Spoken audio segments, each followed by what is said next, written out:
Ayan. Ayan guys, ganito ako maglagay ng shampoo na shahin sa aking ulo. Dahil nga naman sa, grabe yung balakubak ko, Mars. Grabe talaga, nagsusugat-sugat. Parang ang sarap na kasing nilagyan ng ganito. Kahit na may sugat-sugat yung ulo mo. Lalagay ako ng ganito para ma-relax yung, parang namamasahe yung ulo ko kapag naglagay ako ng ganito. Kasi kahit medyo mahapdi. Siguro may lemongrass siya. Ay nako, ang hirap guys kapag mayroon kang ganitong problema. So kapag naglalagay kasi ako ng ganito, medyo nababawasan. Ayan. Dito meron ako. Kaya nga ako nag-short hair para madali ko siyang malilinisan. Ganon mga mare. Kaya ikaw kung may balakubak pa, i-try mong magganito. Nakaka-relax ng scalp. Yung itong shampoo na to kasi parang may pagka-mentol siya. Meron siyang mentol feeling. Alden, kunin mo ngayon ang ating mo!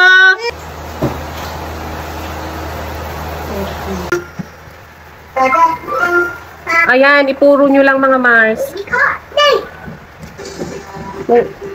Kasi nakaka-relax talaga ng scalp. Feeling ko may namamassage, massage. Kasi diba may sugat-sugat, medyo mapli-hapli konti. Pero okay lang yan. Kasi diba ito is natural ingredients lang siya. Stress na ako sa balakubak ko na to. Nagsiselsan din ako, maganda ko ng selsan. Para pero maintenance ko to, mini-maintain ko to. Ang hirap, ewan ko. Sakit ko na yata to. Tapos pang din to, maganda din pag pang hair fall.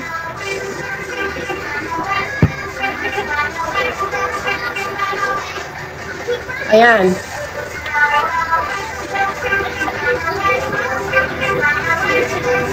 Kasi babad ko lang siya.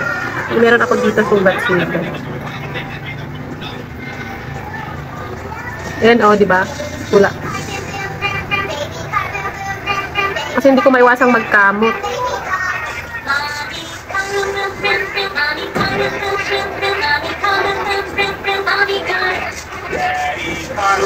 Mas dito.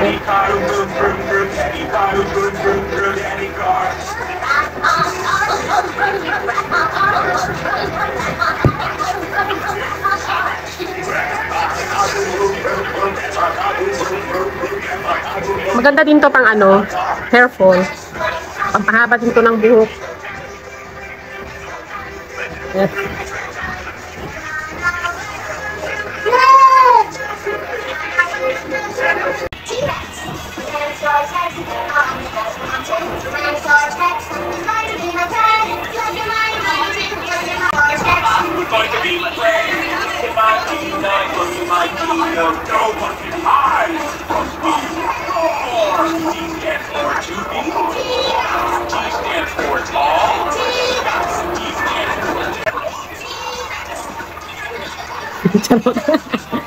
Alright, sumamit ka ng ganito para sa balakubak mo.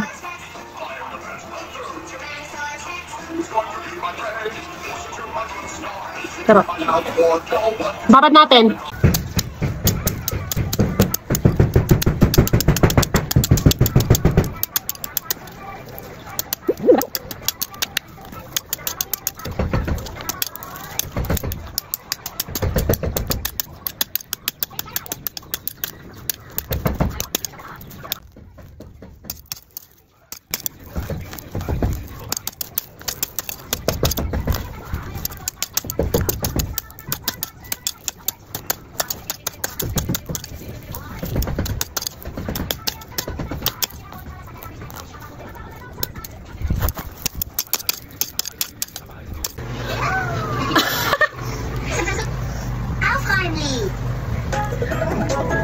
At syempre, nagsyahin-syahin. Kira-konti na naman tayo mga Mars. After natin nag-shampoo at ginawa natin ang lahat. So, ayan, fresh-fresh na naman ang bari nyo ngayon.